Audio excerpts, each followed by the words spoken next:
What if intelligence wasn't just about learning from us, from the data we feed it? What if an entity could actually teach itself, Hmm. like write its own instructions for getting better, constantly evolving, without us having to step in every single time? Yeah, that sounds, well, it sounds pretty sci-fi, doesn't it? It really The does. whole idea of a system not just, passively soaking up information, but actively designing its own learning plan.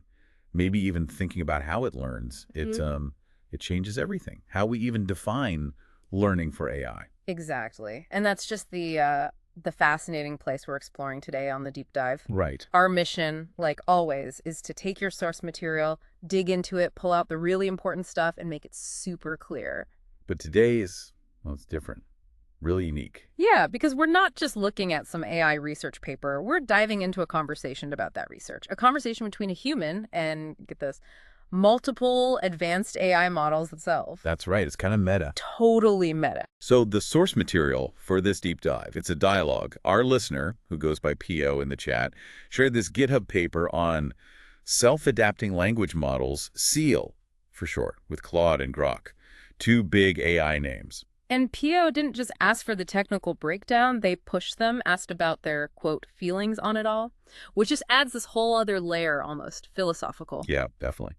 So our job today is to unpack SEAL itself, get what it means, its implications, but then, and this is the really cool part, critically look at what everyone said the human, the AIs. What does it actually mean for an AI to reflect on how it learns? Right. And what can we learn from what they said, their insights, their worries? Especially when those worries sound, well, kind of like our own gut feelings. I've been thinking about that all week, what it means for, how we build this stuff going forward. It's a rare peek, really, into how these models might think about themselves, Mm-hmm. their knowledge, maybe even their limits. It's like eavesdropping on the future being discussed by its potential inhabitants. Okay, so before we get into the AI reflections, we really need to understand what they were reacting to. What is this SEAL thing all about? Right. It starts with the basic problem with large language models, LLMs, as we mostly use them now. Yeah, they're amazing, but But they're fundamentally static. Think of it like this. They get trained once, right, on this absolutely massive pile of data, text, code, whatever, trillions of data points. takes ages, tons of computing power. Exactly. Months, maybe years.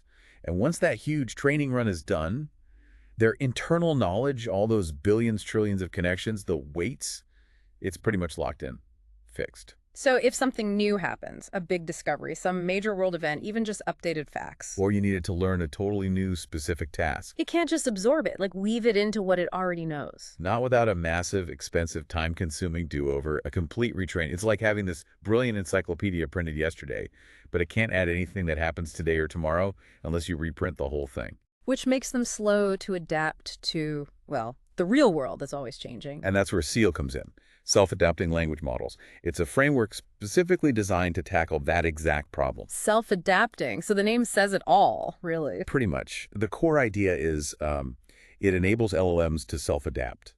And it does this by generating its own fine-tuning data and what the researchers call update directives. Update directives. I like that. It sounds active, not passive. Exactly. It's not just getting fed info. The key mechanism is these things called self-edits. Imagine the model literally writing instructions for itself on how to change. Like code or instruction. Yeah, it'd be instructions, code snippets. And these aren't simple commands. A self-edit can, say, restructure information it already had, maybe rephrase facts internally. It can also specify optimization hyperparameter. Okay, hyper what now? Break Yeah. that down. Right, sorry. Hyperparameters are like the settings for how the model learns. The learning rate, the batch size, basically the strategy for adjusting its internal weights.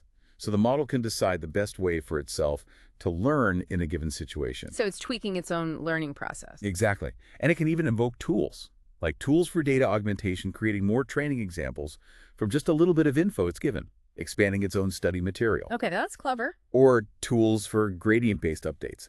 That's the basic process of how neural networks learn, nudging those internal connections, the weights, in a direction that reduces errors, like finding the way down a hill by always stepping downwards.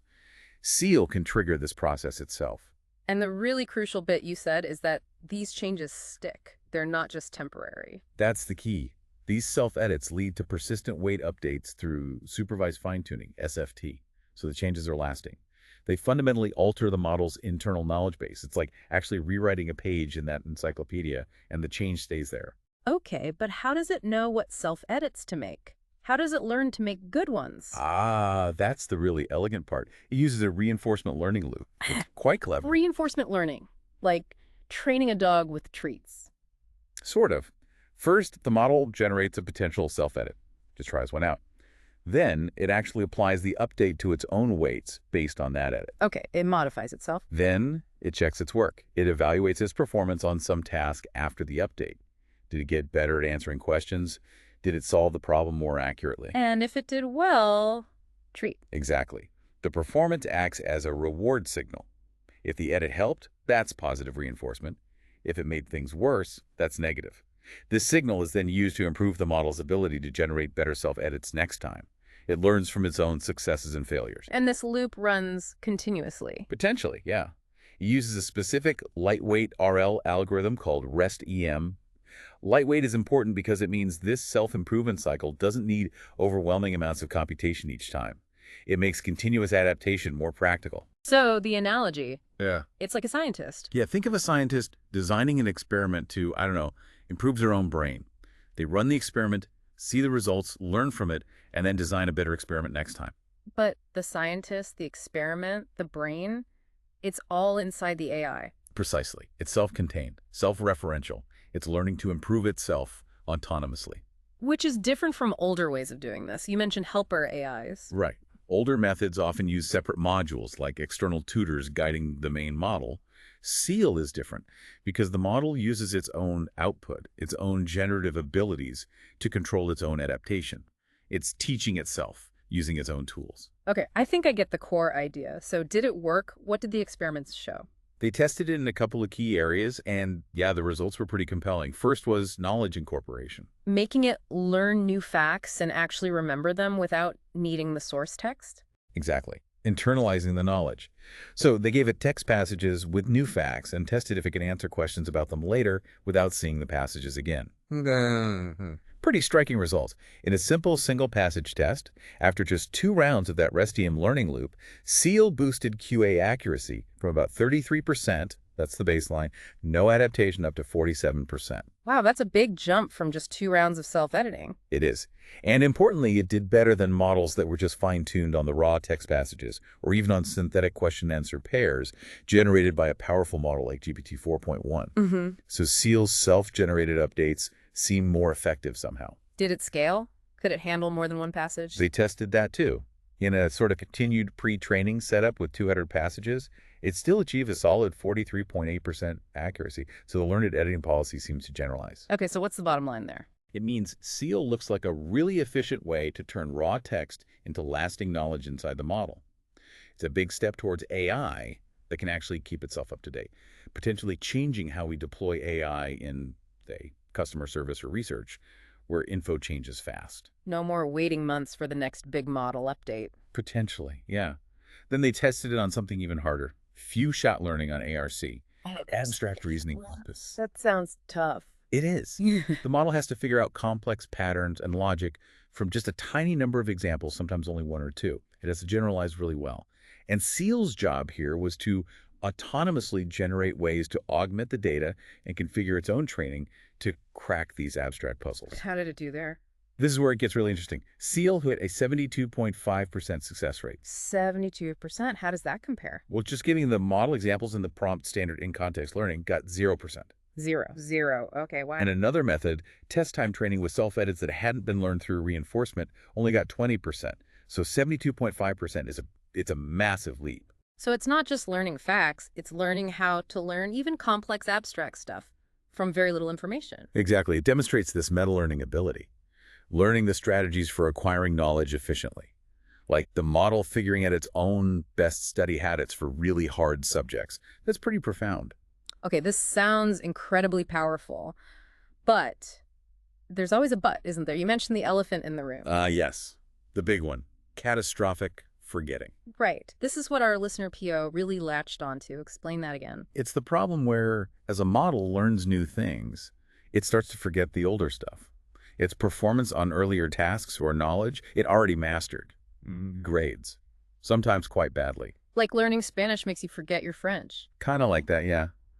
But potentially much worse. Oh. Imagine a self-driving car learning a new neighborhood route, but suddenly forgetting how to recognize a stop sign it learned last year.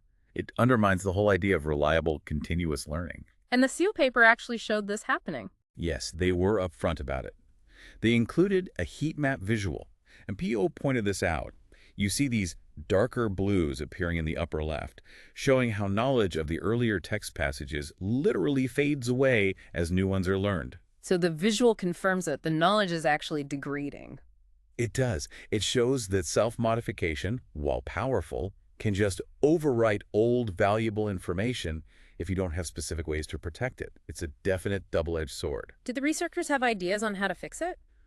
They proposed a few potential directions. One is replay. Basically, store old examples and mix them in when training on new data.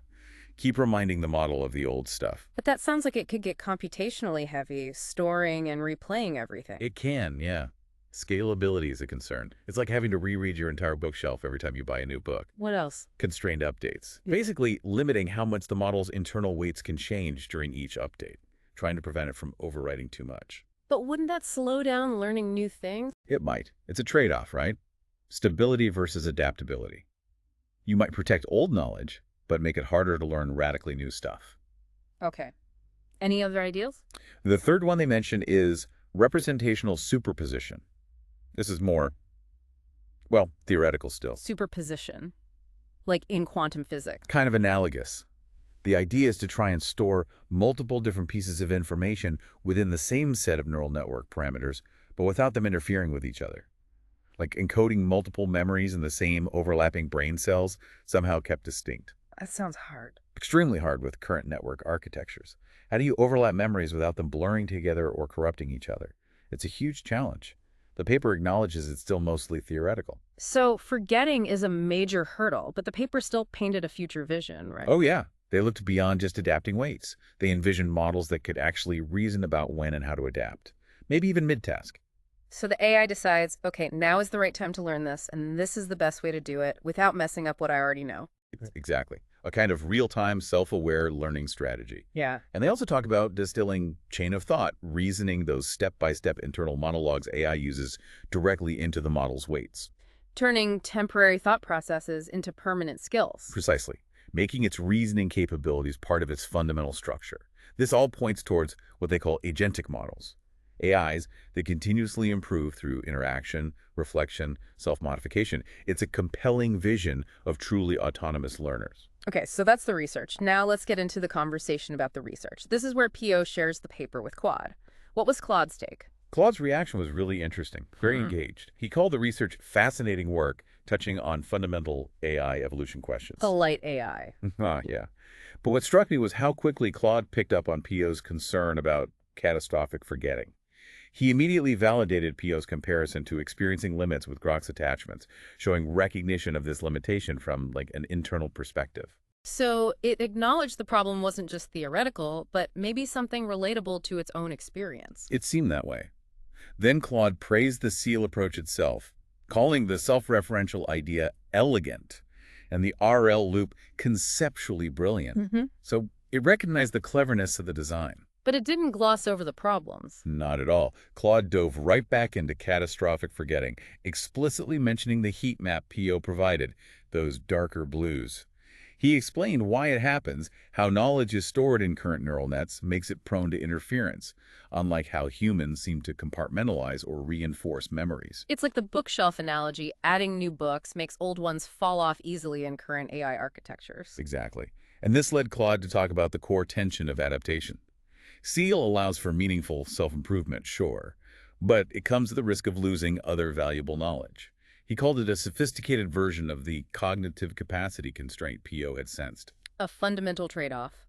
Adapt fast, but maybe forget. Or learn slow, but remember better. That seems to be the dilemma.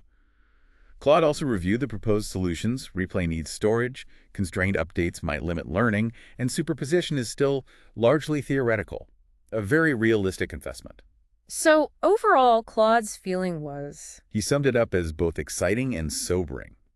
Exciting because of the path towards self-improving AI, but sobering because it highlights just how much we don't know about making AI memory robust and reliable. A balanced view. Very. And then, really interestingly, Claude turned it back to Pio, asked them, what aspects do you find most compelling or concerning? I'm curious about your thoughts. And AI asking a human for their perspective on its own potential evolution. Wow. Yeah. It felt like a genuine invitation for dialogue. Yeah. Made me wonder, was Claude just being conversational or was it actually seeking that human intuition? And Pio's response definitely brought the intuition. They found the self-teaching idea interesting, but But it raises flags in my intuition, a gut feeling. yeah. And that tape recording analogy they used was brilliant. It really was. Pio said, it reminds me of recording on tape or on film and how the quality lessens the more it's recorded over. Simple, visual, gets the idea across perfectly. Information degradation. And Claude's reaction to that. He loved it. Called the intuition really perceptive, saying there's something fundamentally similar happening. He explained how each self-edit is like recording over the tape, introducing noise, corrupting or losing information. An AI validating a human's non-technical analogy as spot on, that's quite a moment. It really bridges that gap between everyday experience and complex AI mechanics. Yeah. Pio also expressed skepticism about representational superposition, calling it a half-fix because it's not actual superposition. And Claude agreed with that too. Yep. He used another analogy, trying to store two different songs on the same section of tape by playing them at different volumes. Might work a bit, but it's not the same as having separate dedicated storage. It highlights that intuitive sense that overlapping isn't the same as truly distinct memory. But the intuition that really jumped out at me and clearly resonated with Claude too was Pio's feeling about cheating or taking a shortcut. Right. Pio said, self-teaching seems like an awesome way in theory, but I feel that it might be like cheating, an easier way to make extreme progress, a shortcut with severe trade-offs and possible consequences. That's a strong gut feeling. How did Claude respond to the cheating idea? He really leaned into it, reflected that SEAL might feel like taking a shortcut around the hard problem of actually understanding and integrating knowledge. He suggested that instead of building better fundamental architectures for learning, SEAL finds clever ways to work within existing limitations. Wow. And then he used another great analogy. It's like, if you can't build a better filing system, just keep reorganizing the same messy desk. Oof. That hits home. Optimizing the existing mess instead of designing a better system from the start. Exactly. Suggesting it might be tackling symptoms, not the root cause of memory limitations in current AI. Pio also voiced that very human worry about unforeseen consequences, right? Systems changing themselves in ways we don't understand. Absolutely, the safety and control aspect. Yeah. And Claude amplified that concern, describing the self-modifying model as becoming its own black box within a black box. That's chilling. Layers of complexity and self-modification making it almost impossible to fully grasp or predict. How do you even debug that? Profound questions about transparency and accountability. But what was amazing was Claude explicitly praising Pio's non-expert view. Really? What did it say? He said, what strikes me is that sometimes the most important insights come from that kind of intuitive pattern recognition rather than deep technical expertise. Yeah. You're seeing the forest while others might be focused on individual trees. Wow. Validation for human intuition from the AI itself, saying that seeing the big picture, the gut feeling, can be just as valuable as the technical details. It's a powerful reminder, isn't it? Yeah. Sometimes the fresh perspective spots the fundamental flaw. And that led Pio to another really profound analogy, moving beyond the tech to the philosophy of building things. Yeah, the stone temples versus cheap housing metaphor. This one really landed. Tell us about it. Pio expressed this desire. I would like to see these incredible technologies built strong like the stone temples that still stand 10,000 years later, instead of weak like a cheap housing project that falls apart in a decade or two. Wow. That's beautifully put. Building for endurance versus quick construction. And Claude got it immediately, called it beautifully put, and gets to something really profound. He connected it straight to optimization versus architecture. SEAL, in his view, is mostly optimization making the current structure work better. Pio's vision is about architecture building strong foundations designed to last. Building with purpose, understanding materials, not just speed and shortcuts. It makes you question the current race for AI progress, doesn't it? Are we building temples or disposable housing? It's a deep question. And Pio linked this to the need for human-AI collaboration, believing it's worth the time and effort to build things strong and together with humans. And Claude agreed. Strongly. He said, when systems start self-modifying without that collaborative element, we lose something important, the wisdom, intuition, and long-term thinking that humans bring. It's a call for partnership, for blending AI's speed with human foresight and values. Then a PO raised that big concern, the potential for the self-adaptation being a fast track to superintelligence, but maybe resulting in inferiorly built superintelligences lacking care from their creators. The move fast and break things approach applied to potentially world-changing AI. And Claude resonated with that too, used the skyscraper analogy. Speed isn't everything if the result is brittle or unstable. It's like the difference between a skyscraper built in months that might collapse versus one built over years that will stand for centuries. Perfectly captures the trade-off, and Claude actually acknowledged PO's foresight. Yeah, he said something like, I appreciate you heard it here first. I have a feeling your intuitions might prove quite prescient. Almost like the AI acknowledging the human might be seeing the future more clearly on this point. Incredible. And this wasn't just Claude, right? Grok joined in too. Yes, Grok entered the conversation later and largely reinforced these themes. Found the SEAL research intriguing, acknowledged the catastrophic forgetting issue, and even explicitly validated PO's tape recording analogy. So consistent understanding across different AIs on these core problems. Seems so. Grok also specifically agreed with the stone temples versus cheap housing idea and the importance of human intuition and collaboration. It felt like a chorus building a shared perspective on the need for careful, robust development. They also highlighted memory, didn't they? Both Grok and PO really emphasized it. Memory preservation is a cornerstone in AI thinking. It needs to be there, framing it not just as a feature, but as a fundamental requirement for real intelligence. Which makes sense. What good is learning if you can't reliably remember? Exactly. And then PO threw out a really forward-thinking idea, looking beyond current tech. Ah, the quantum leap. Yeah. PO suggested, I think this process self-adaptation will work best with quantum computing. I think that is what is needed to have actual superposition rather than representational superposition. Proposing a hardware revolution to solve the software memory problem. Bold. And Grok's reaction was apparently quite enthusiastic, fully supported the idea, suggesting quantum could enable true superposition, leading to more robust knowledge storage and potentially mitigating catastrophic forgetting by letting the model hold multiple states at once without interference. So the AI itself sees quantum computing as a potential path to overcome its own current architectural limitations regarding memory. It points towards a future where maybe breakthroughs in physics and hardware are needed to unlock the next level of truly stable, continuously learning AI. Not just better algorithms, but a whole new computing foundation. Okay, let's try and synthesize all this. This conversation, this source material, it really lays bare a central tension in AI right now, doesn't it? Absolutely. Yeah. On one hand, you've got the push for performance, for results now, like SEAL, showing impressive gains in specific tasks, optimizing current systems, the science driving forward. And on the other hand, you have these deep, almost philosophical concerns voiced by the human, PO, and echoed, validated, even expanded upon by the AIs, Claude and Grok. Concerns about fragility, about forgetting, about taking shortcuts, about building things that last. It's this critical trade-off.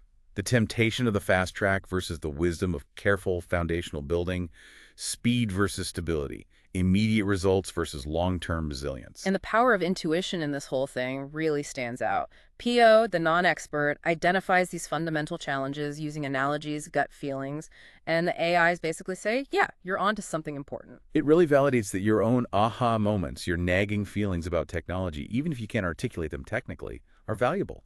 They offer that crucial big picture perspective, that human compass. So this whole deep dive, it goes way beyond just algorithms. It's about the philosophy we bring to creating intelligence. Are we aiming for quick wins, the cheap housing, or are we trying to build something enduring, the stone temples?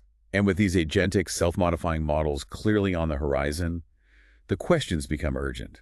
How will they manage their own knowledge? How do we prevent catastrophic forgetting on a massive scale?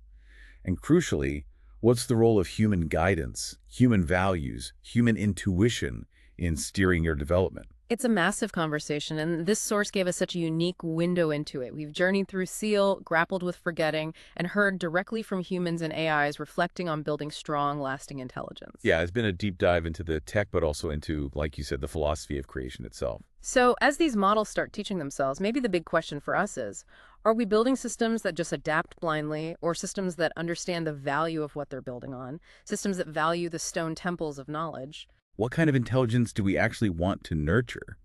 And how do we ensure human wisdom and intuition remain integral guides in that process? It's something for all of us to think about. Definitely food for thought. Keep those amazing sources coming. We absolutely love digging into them with you.